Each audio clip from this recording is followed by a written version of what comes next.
And here is the Vegan's Almanac for today, the 25th of April. April 25th is World Penguin Day. This day coincides with the annual northern migration of Adelie penguins, medium-sized penguins often recognized by their white eye ring.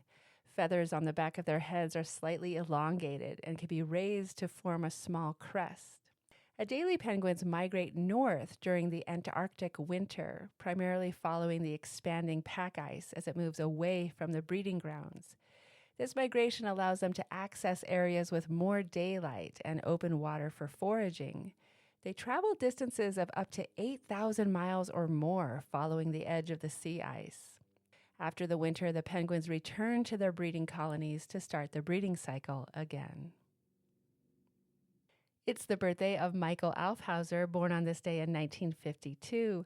Michael Aufhauser is a German animal rights activist. After observing the killing of stray dogs in 1991, Aufhauser became actively involved in animal welfare. In 2000, he established Gut Eiterbiekel in Austria, an animal sanctuary. Michael Aufhauser, who said, "By dealing with animals with understanding, we learn how to deal with those who are weaker. After all, they are essentially defenseless. They don't shoot back. They don't lock us up. They don't have us slaughtered. They aren't indifferent or cynical, but simply follow their destiny. The way animals are treated reveals the state of a society, whether it still possesses values such as tolerance, responsibility, and charity. Furthermore, properly understood, animal protection is always also the protection of humans. What happens to them today can happen to us tomorrow. It's about all of us and all of life." The publication of Are We Smart Enough to Know How Smart Animals Are? By Frans de Waal was on this day in 2016. From world-renowned biologist and primatologist Frans de Waal, a groundbreaking work on animal intelligence destined to become a classic.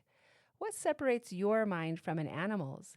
Maybe you think it's your ability to design tools, your sense of self, or your grasp of past and future, all traits that have helped us define ourselves as the planet's preeminent species. But in recent decades, these claims have eroded or even been disproven outright by a revolution in the study of animal cognition.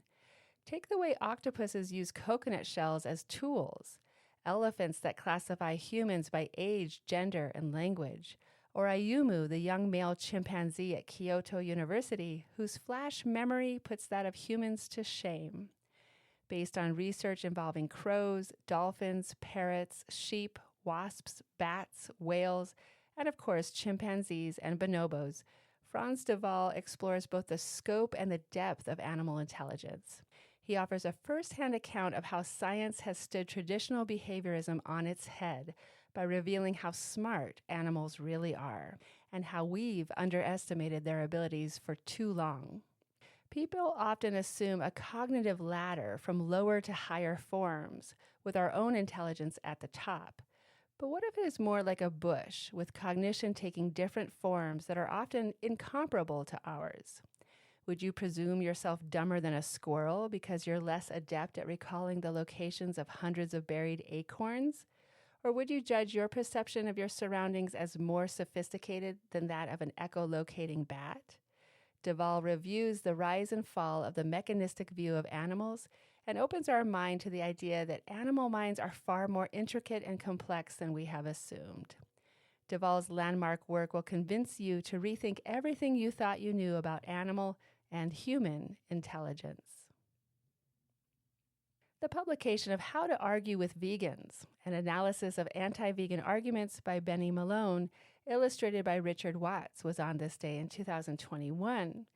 How to Argue with Vegans examines the most common talking points that arise when veganism is discussed and offers an analysis of anti-vegan arguments. The book progresses through initial reactions to veganism and not wanting to seriously engage on the subject to those arguments which are more pertinent but ultimately not valid justifications for exploiting, commodifying, and slaughtering animals. For vegans, it will prove useful in how to answer many questions, and non-vegans will find it an engaging challenge to their attitude to other animals.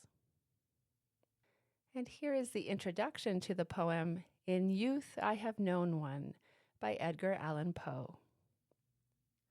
How often we forget all time when lone, admiring nature's universal throne, her woods, her wilds, her mountains, the intense reply of hers to our intelligence. In Youth, I Have Known One by Edgar Allan Poe. This has been the Vegan's Almanac with a reminder that intelligence recognizes intelligence in the other.